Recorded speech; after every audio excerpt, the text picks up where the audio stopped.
여러분과 상의하고 광고를 드리도록 하겠습니다. 5월 6일 우리 권사님 기도해 주셨듯이 토요일에 우리 장충남 가족 바베큐 파티가 대성리 수양관에서 있습니다.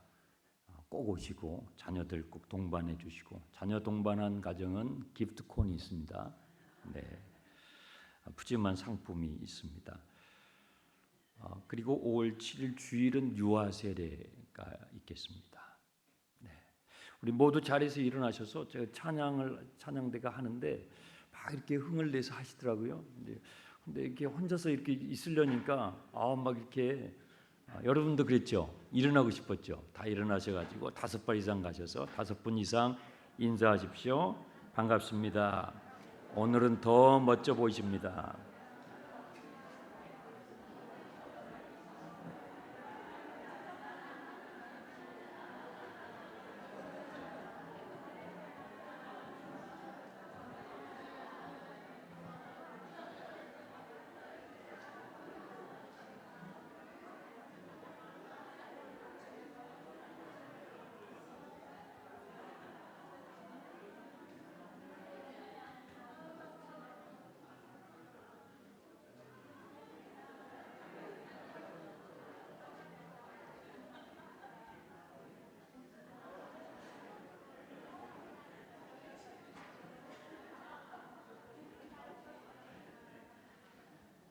여러분들 웃는 모습이 참 좋습니다.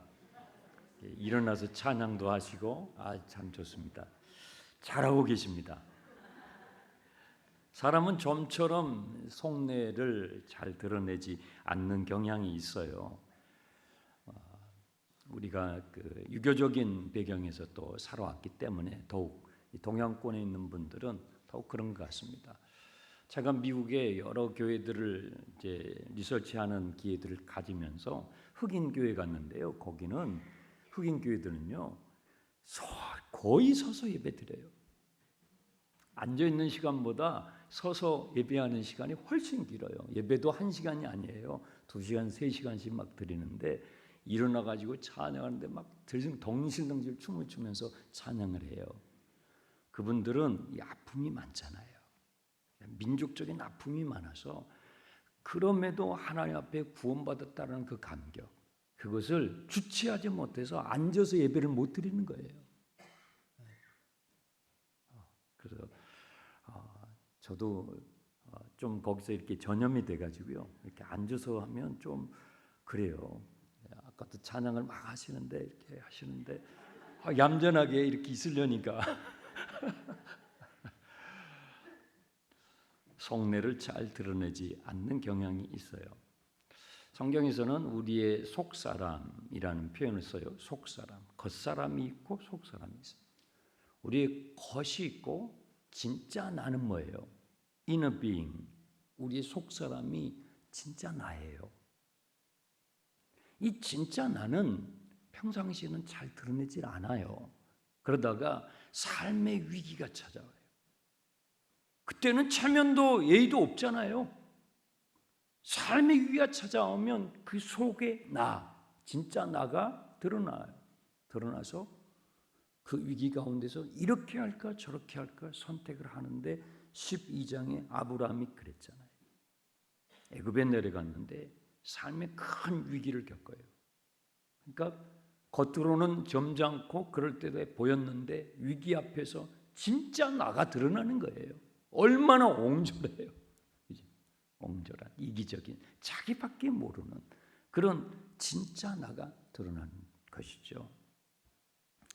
만약에 여러분이 정말 겉으로 이렇게 겸손한 척 보여도 그 위기 가운데서 여러분이 교만함을 선택하잖아요. 그럼 여러분 교만한 사람이에요.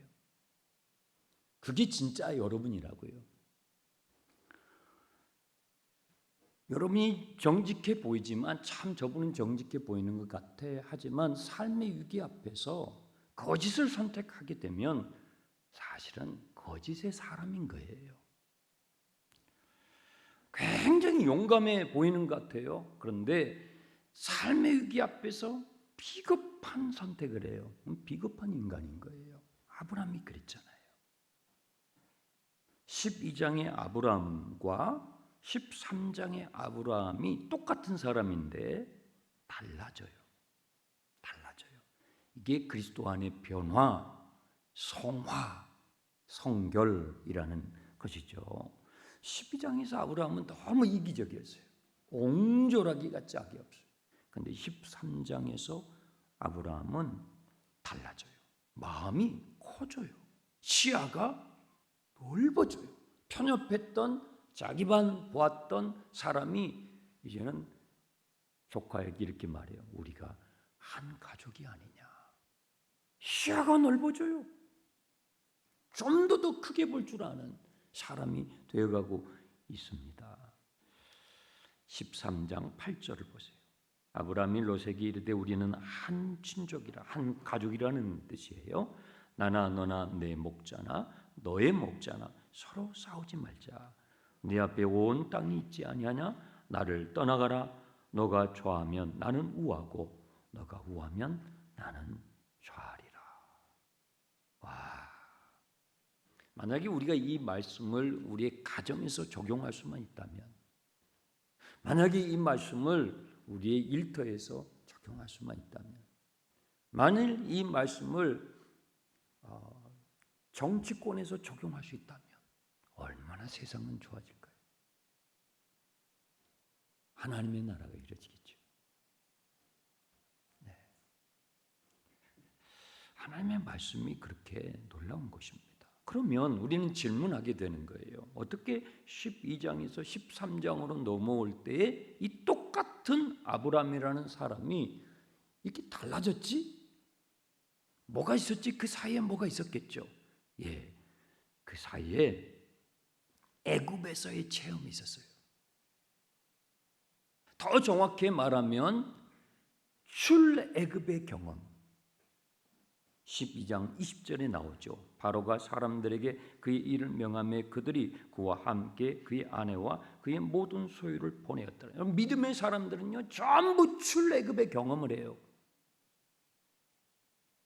아브라함이 출애굽의 경험을 하면서 바뀌어가는 거예요. 네. 하나님을 의식할 수 있는 사람이 되어가죠. 물질에 잡혔던, 물질의 노예가 되었던 사람이 이제는 물질을 다스릴 수 있는, 나눌 수 있는, 베풀 수 있는 그런 큰 마음의 사람으로 바뀌어가요. 중심의 이동, 나 중심의 삶에서 하나님 중심의 삶으로 전환되어 간다는 것이죠. 여러분, 그것이 거룩해져 간다는 거예요. 성도다워진다는 거예요. 교회다워져 간다는 거예요. 그럼 구약의 이스라엘 민족의 역사도 우리가 구약 성경을 읽게 되면 하나님께서 그 유대인들에게, 이스라엘 백성들에게 중요한 그 타이밍마다 말씀하시는 게 있어요. 나 여호와는 너희를 애굽에서 너희를 건져낸 여호와 하나님이다. 출애굽의 경험을 말씀하셔요. 그 민족의 정체성은 출애굽의 경험이에요. 우리 그리스도인의 삶도 그래요. 저와 여러분에게도 출애굽의 경험을 통해서 우리는 그리스도인이 되죠. 그게 뭐예요? 유월절 어린 양 예수 그리스도의 십자가인 것입니다. 주님은 유월절에 십자가에 못 박혀 죽으셨죠. 그리스도의 십자가가 나의 십자가. 주님이 십자가에 못 박히실 때 나도 함께 못 박히고, 주님이 장사되어 무덤 속에 들어가실 때 주님만 들어가신 것이 아니라 주님과 함께 나도 죽고, 할렐루야. 주님이 부활하실 때 일어나셨을 때 나도 그리스도와 함께 하나 되어 일어났다고 하는 이 그리스도의 십자가의 체험, 이것이 우리의 출애굽의 경험이에요. 사망에서 생명으로, 어둠에서 빛으로, 마귀의 자식에서 하나님의 자식으로 옮겨지는 이 출애굽의 경험으로부터 세상에서의 나와 그리스도 안에서의 나의 디퍼런스가 만들어지는 거예요. 달라져 가기 시작하는 거예요. 달라져 가기. 그래서 9절에 아브라함은 헤어질 결심을 해요. 나를 떠나가라. 이 조카 롯은 아브라함의 삶에 굉장히 소중한 존재라고 그랬잖아요. 죽은 동생이 남기고 간 피부치예요. 나는 아직 자식이 없어요. 그러니까 그 조카를 내 자식처럼 돌보고 키웠기 때문에 이 롯을 떠나보낸다는 것은 보통 마음이 아니에요. 그런데 헤어질 마음을 가지고, 너가 좌하면 내가 우하지, 너가 우하면 내가 좌할게. 왜 욕심이 없겠어요? 아니, 사람이 왜 물질에 대한 욕심이 없겠냐고요. 지금 다 지금 재산이 증식돼 가지고 이 지금 다툼이 벌어진 상황에서 소유에 대한 욕심이 없는 사람이 누가 있어요? 더더군다나 저와 여러분은 자본주의 사회에서 살아요. 자본에 대한, 물질에 대한 집착이 없는 사람이 누가 있어요? 그런데 너가 좌하면 내가 우할게. 이 출애굽의 경험을 통해서 아브라함은요, 물질보다 더 소중한 게 사람이라는 걸 알게 돼요. 사람보다 더 중요한 게 하나님이신 걸 알게 돼요. 여러분, 물질보다 사람이 더 중요해요. 그리고 사람보다요, 하나님이 더 중요해요. 하나님 중심의 가치관, 하나님을 의식하게 되면서 아브라함이 비로소 사람다워져 가요. 여러분, 그리스도인이 된다는 것은요, 저는 예전에는 잘못 알아가지고요, 예수를 잘 믿으면 슈퍼맨이 된 줄 알았어요.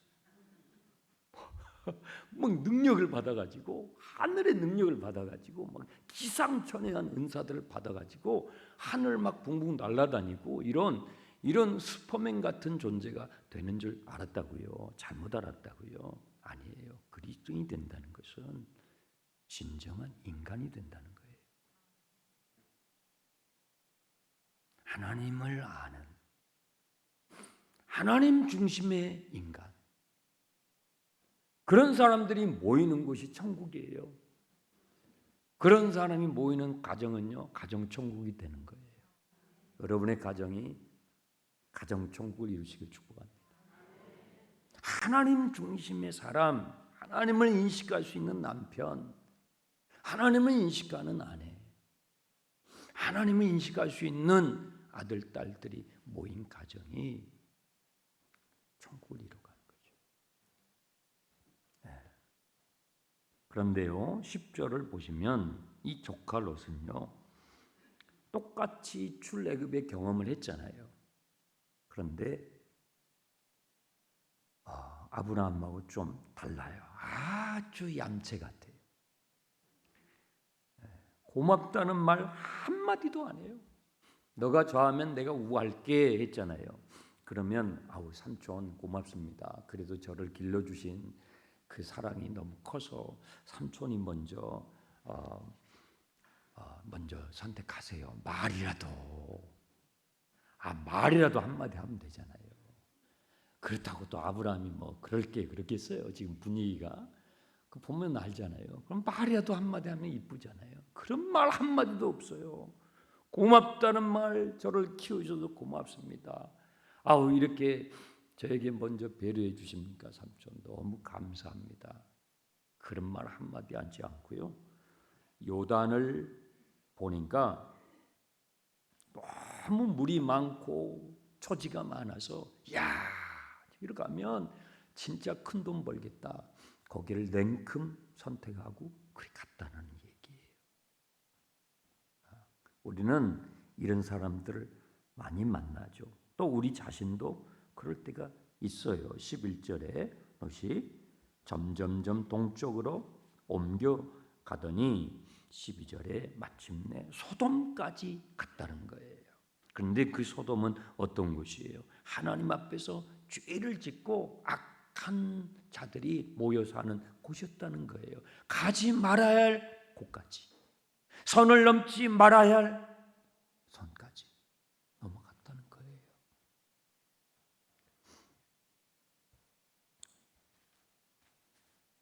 이 소돔은요, 12절에 이렇게 되어 있어요. 도시들이 인접해 있는 곳이었어요. 도세권이었어요. 도세권이라는 말 아세요? 역세권, 숲세권 뭐 이러잖아요. 이 당시에 도시하고 인접해 있다는 것은요, 상권이 크다라는 거예요. 이 양을 치고 염소를 치고 목축을 하는 사람들이 시장이 커야 거기다가 물건을 내놔서 돈을 벌 거 아니에요. 롯이 보니까 도시하고 인접해 있어요. 너무 큰 돈을 벌 수 있을 것 같아요. 맞아요. 그래서 그것을 냉큼 선택해서 간 거입니다. 그런데 그곳은 여호와 앞에서 악하며 큰 죄인이었는데 롯은 이것을 중요하게 보지 않았던 것입니다. 왜 그랬냐면 그 힌트가 10절 끝부분에 나와 있어요. 그것이 여호와의 동산 같기도 하면서 뭐예요? 애굽 땅과 같았어요. 어디서 나왔죠? 애굽에서 나왔잖아요. 조카 롯은요, 몸은 애굽에서 나왔는데 마음은 못 나왔어요. 몸은 애굽에서 출애굽했어요. 그런데 마음은 아직도 애굽에 가 있는 거예요. 그래서 소돔을 선택한 것은요, 사실은 그 마음에 있는 애굽을 선택한 거예요. 구약 성경에 이스라엘 백성들이 계속 넘어지는 지점에서 이 조카 롯과 같은 모습을 반복해요. 이스라엘 백성들은 출애굽했잖아요. 출애굽기의 내용이 그거예요. 너는 민족적으로 애굽에서 나왔습니다. 그런데 몸은 나왔는데 정신은 못 나왔어요. 몸은 나왔는데 마음은 못 나왔어요. 그래서 양식이 떨어지고 물이 떨어지고 먹을 것이 어렵고 뭔가 삶의 위기가 다가오면 어떻게 반응을 해요? 애굽으로 돌아가자. 우리 애굽으로 돌아가자. 우리 애굽 노래를 막 불러요. 애굽으로 돌아가자. 그러니까 출애굽 시켰던 그 모세 얼마나 광야에서 그것 때문에 고생하는지 몰라요. 그게 우리의 모습이에요. 바울 사도는 이런 그리스도인의 모습을 애굽에서 나왔지만 몸은 나왔지만 아직도 마음은 세상에 있는, 아직도 마음의 중심은 애굽으로 향해 있는 이런 그리스도인을 육적인 그리스도인 어린아이라고 말했죠. 14절에 롯은 아브라함이 떠난 후에 마음이 어땠겠어요? 참 허탈하지 않았겠어요? 배신감 들지 않았겠어요? 야, 그놈을 내가 그 핏덩어리를 걷어가지고 저렇게 키워가지고 했더니 고마운 줄도 모르고 감사 한마디도 안 하고 싹 돌아서는 야, 너무한다, 너무해. 얼마나 허전한 마음, 공허한 마음, 자녀들을 양육해 본 부모님들이 한두 번씩 경험하잖아요. 야, 내가 저놈을 가장 바람에 날까 키웠는데, 애지중지 키웠는데, 허전한 마음, 공허한 마음, 얄미운 마음, 분노가 날 수도 있죠. 그런 마음이, 괘씸한 마음이 들어서 주체하지 못하고 있을 때, 이때에 하나님께서 뭐라고 하십니까? 여호와께서 아브라함에게 이르시되 너는 눈을 들어 너 있는 곳에서 북쪽, 남쪽, 동쪽, 서쪽, 동서남북을 바라보라. 허탈해 있는 사람 때문에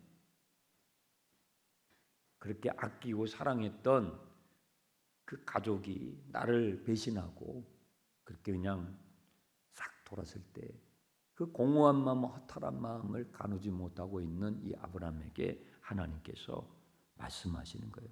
너는 눈을 들어 동서남북 사방을 바라보아라. 네.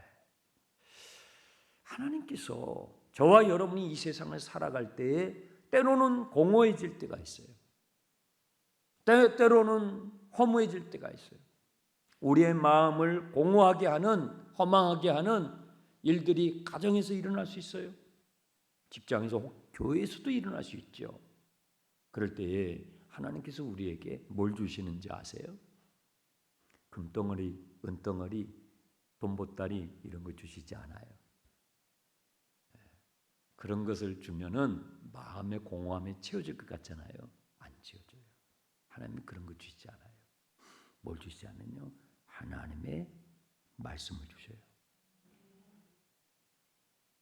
아브라함아, 너 지금 공허하지? 너 허탈하지? 너가 그렇게 아끼고 사랑해주고 보살펴줬던 조카가 그냥 돌아서니까 허탈하지? 너 눈을 들어서 동서남북을 바라봐. 하나님의 말씀을 주시는 거예요. 하나님의 약속을 들려주시는 거예요. 계속 말씀하시죠. 15절 보이는 땅을 내가 너와 너 자손에게 주리니 영원히 이르리라. 16절 내가 너의 자손이 땅의 티끌 같게 하리라. 17절 내가 그것을 너에게 주리라. 계속 뭘 반복해요? 내가 하나님이 누구신지를 자꾸 들려주시는 거예요. 우리의 마음이 허탈할 때, 저와 여러분의 마음이 공허해질 때 하나님께서 말씀으로 하나님이 누구신지 내가 그렇게 해줄 거야. 내가 널 그렇게 해줄 거야. 하나님 자신을 우리에게 계시해 주시는 거죠. 여러분, 우리의 빈 마음은요, 금덩어리, 은덩어리로 채워지지 않아요. 하나님의 말씀이, 하나님의 약속이, 하나님이 들려주시는 나를 창조하신 그 하나님의 말씀이 우리의 심령을 꽉 채워주시는 것입니다. 아브라함에게 주님께서 이렇게 위로해 주시는 거예요. 그러면서 17절에 너는 종과 행으로 그 땅을 두루 다녀보라. 내가 그것을 너에게 주리라. 눈을 열어서 보라고 말씀하신 걸로 끝난 게 아니라 너는 발을 내딛어서 종과 행으로 다녀보라고. 믿음의 발을 내딛으라는 거예요. 믿음의 눈으로 현실을 보고 믿음의 발걸음을 한 발짝, 두 발짝 내딛으라는 거예요. 그러면 내가 이 땅을 너와 내 자손에게 줄 거야. 뭐예요? 꿈을 주시는 거예요. 꿈이요, 꿈. 다시금 꿈을 주시는 거예요. 아무것도 없는 그나마 이 조카 롯이라도 아차 싶으면 내 상속자로 삼으려고 했는데 그냥 후두둑 새처럼 날아갔어요. 너무 허전해, 너무 공허해. 그런 아브라함에게 하나님께서 말씀을 선포해 주시면서 다시 꿈을 일으키세요. 꿈을 일으키세요. 여러분, 꿈을 꾸세요. 하나님의 꿈을 꾸세요. 세상 사람들이 쫓아가는 많이 벌고 출세하고 떼부자 되고 그걸로 여러분의 심령은, 여러분의 영혼이 만족함이 없어요. 채워지지 않아요. 잠깐이에요. 그 순간이에요. 그 순간은 채워지는 것 같아요. 그러나 그것은 야곱의 우물가예요. 진짜 생수가 아니라고요. 나를 지으시고 나의 존재를 지으시고 나를 나보다 더 잘 아시는 그 하나님의 말씀이 내 영혼을 꽉 채우고 그 하나님의 말씀이 꿈꾸게 하시는 하나님의 꿈을, 하나님 나라의 꿈을 꾸는 사람이 진정한 만족을 누리게 되는 거예요. 그랬더니 18절에 이에, 그렇지, 이에. 예. 아브라함의 마음이 하나님의 말씀으로 채워졌다는 거예요. 내가 해줄게. 내가 해줄 거야. 내가 너를 복되게 할 거야. 하나님께서 강조하시고 조카 롯을 의지했거든요. 사람을 의지했거든요. 남편을 의지하고 아내를 의지하고 자식을 의지하고 부모를 의지. 하나 채워지지 않아요. 하나님이 내가 너를 복되게 할 거야. 내가 너의 자손을 티끌같이 할 거야. 하나님께서 그의 심령을 막 사로잡으시고 그의 심령을 채워주시니까 이에 뭐예요? 일어났다는 거예요. 달싹 주저앉고 야 진짜 인생 허무하네, 야 공허하네 했던 아브라함이 이에 장막을 옮겨 자리를 털고 일어났다는 거예요. 믿음의 발걸음을 내딛었다는 거예요. 동서남북을 눈을 들어서 믿음으로 보기 시작했다는 거예요. 조카 롯은 자기의 눈에 보이는 대로 자기의 소견대로 쫓아가 살았어요. 어떻게 됐죠? 여러분 아시죠? 소돔에 가서 결혼을 해요. 소돔 여인과 만나가지고 결혼을 해요. 딸 둘을 낳아요. 부자가 됐어요. 큰 부자가 됐어요. 그런데 그렇게 모은 재산이요 다 불에 타버려요. 부인은요, 사랑하는 아내는요 소금 기둥이 돼버려요. 두 딸은요 두 딸과 부적절한 성관계를 갖게 돼요. 모압과 암몬이라는 부끄러운 그 혈통이 태어나게 돼요. 그래서 성경에서 본받지 말아야 할 인물로 롯이 소개돼요. 근데 아브라함은 물도 부족하고 초장도 부족한 척박한 가나안 땅에 머물러요. 하나님이 지시하신 땅, 하나님의 약속이 있는 땅에 머무른다고요. 조카 롯은 막 빨리 부자가 돼요. 그럴 때 아브라함은 굉장히 더디게 그 자식 하나 생기는 것도 얼마나 아슬아슬한지 몰라요. 더디게 예수 믿는 삶이 그래요. 안 믿는 사람들은 척척 빨리 가요. 하나님을 의식하지 않으니까 수단과 방법을 다 사용할 수 있잖아요. 그렇잖아요. 여러분 내 삶에서 하나님을 배제하면 내가 못할 짓이 뭐가 있겠어요? 다 하죠. 다 할 수 있잖아요. 척척 올라가는 거예요. 그런데 그 모래성이에요. 다 불타고요. 다 날아가는 거예요. 근데 아브라함은 너무너무 느린 거예요. 너무너무 느린 거예요. 그런데요, 그게 반석에 세워지는 인생인 거예요. 무너지지 않는 거예요. 여러분 오늘 하루 어떻게 사셨습니까? 힘들지 않는 인생은 없어요. 그렇죠? 다 엄마도 아버지도 자식들도 하루 살아가는 게 다 힘들어요. 여러분 어떻게 사셨어요? 롯처럼 사셨어요? 아브라함처럼 사셨어요? 롯은 자기 눈에 보이는 대로 소견대로 살았어요. 아브라함은요 하나님의 말씀이라는 렌즈를 끼고 하나님의 말씀이라는 안경을 끼고, 그렇죠? 빨간 안경을 끼면요 빨갛게 보이죠. 파란 선글라스를 끼면 세상이 파랗게 보여요. 하나님의 말씀이라는 렌즈를 끼고 아브라함은 척박한 땅이죠. 그런데 하나님의 말씀으로 오늘 나의 환경을 보는 거예요. 그리고 꿈을 꿔요. 하나님께서 이루실 것이다. 나는 하나님과 함께 살아야지. 그 증거가 뭐냐면 마지막 구절이에요. 아브라함이 장막을 천막으로 옮겨가지고 어디로 갔냐면 헤브론으로 갔다고요. 이 헤브론이라는 뜻이 히브리어로 연합이라는 뜻이에요. 나는 하나님과 연합한 인생이 될 거야. 나는 하나님을 가까이 하는 인생이 될 거야. 나는 하나님과 동행하는 인생이 될 거야.